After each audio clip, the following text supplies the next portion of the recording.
New York City is planning on opening a new homeless shelter in a building attached to an elementary school. It will be a, quote, low-barrier facility. That means sobriety, criminal records, and other obstacles used to screen residents for the neighborhood safety could be lifted for this particular shelter. Kenny Grant's son will be starting kindergarten at Peck Slip in the fall, and he joins us now. Kenny, thanks for being with us. So this is right next door, right across the street from where your son will be going to kindergarten? Yes, it's exactly attached to the building that he will be attending, what makes it very tough. You just try to wonder, like, what was the thought process? Who's checking boxes? Who's placing these locations within the DSS? Who's picking? Who's doing their due diligence to find out where they should go?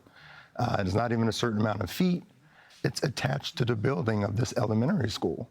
And as you mentioned, with the low barrier, I don't know if it's the term for it, but maybe it should be a high barrier, definitely being attached to an elementary school. You know, Kenny, for years I lived on the Upper West Side, and I believe it was during COVID where they had these issues of where to place homeless and drug-addicted individuals here in the city, and they opened up several on the Upper West Side. And I can tell you from firsthand experience, whenever this happens, your neighborhood changes. Everyone knows it. Whether or not they want to admit the truth or not, it is the truth. Yeah. And you will see it on your streets. You will see it in your sense of safety.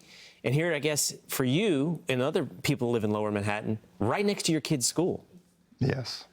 And like you're mentioning, the individuals that are coming in, I don't know if they're running the contract for us, who runs the facility, they're giving these soft assurances that we will be great neighbors, we'll have monitors, we'll have security team, we'll keep folks in check. But as you mentioned, these individuals, which we'll never sit and say are all bad. Some of these are good people who need a home, need a safe haven, or a place to lay their head, but they do become part of the community. They'll be in your open spaces. On the street, in front of the school, dropping your kid off to and from school. Yes. There is just zero doubt your kid is gonna see things that honestly, I know it's New York City, but he didn't see before. Yes. And shouldn't be seeing. So what are they saying? What, you know, I know they're giving you these assurances, but why? Why this location? And have they said anything that makes you feel better about this?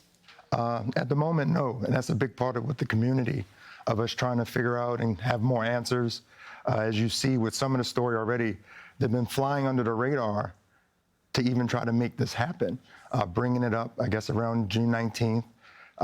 Families are getting ready to go out for the weekend, long weekends, or preparing for the summer. So it was kind of snuck into the situation of this building or this facility coming next to our school. Right. Not a lot of notice came at the end of the school year. No. Well, this is what the Department of Social Services is saying about this shelter, Kenny. In order to provide essential services and support to New Yorkers experiencing homelessness, it is critical that every community across the city has adequate safety net resources in place to serve those most in need. This high-quality safe haven will be operated by our experienced not-for-profit provider partner, Breaking Ground, and provide temporary housing and specialized services designed to meet the needs of New Yorkers experiencing unsheltered homelessness. This area has seen an increase in the number of unsheltered services for individuals, and facilities like this have been instrumental in our effort to move more New Yorkers off the streets and subways and into shelter and permanent housing. We look forward to bringing this critical resource online. As always, we remain committed to maintaining open lines of communication in the community, working collaboratively to support our vulnerable neighbors, and addressing any concerns they arise. It's a long statement, Kenny. Yeah. But in short, what they're laying out is they feel it's needed. You don't deny that this is needed. But yeah. I get the sense, like, how about a little more thought and concern for what you describe as vulnerable neighbors? Yes, yes. Again, who's picking where these places end up at? And as a community, we want and hope that the people who need help and need somewhere to stay will find a place for sure. At the end of the day, you can think of maybe it could be a family facility. If this happens to slide through and happen, let's think about family, because then the school has things in place when they had to deal with the migrant situation coming in. They have things in place for that. But there should be no one gender or low barrier situation And really quickly, we talk about the streets outside the shelter, which is going to include essentially the stoop, the front doorstep of your elementary school. What about just the rest of your neighborhood? Yes. Playgrounds, outdoor spaces? What is the neighborhood like in that respect? It's now also going to be impacted. Yes. It's going to be open to all that. There's multiple open spaces surrounding, and who knows, 20, 30 feet from all of the locations as far as front door of the school, front door of this facility. These open spaces will now will be affected to some degree. There's no doubt.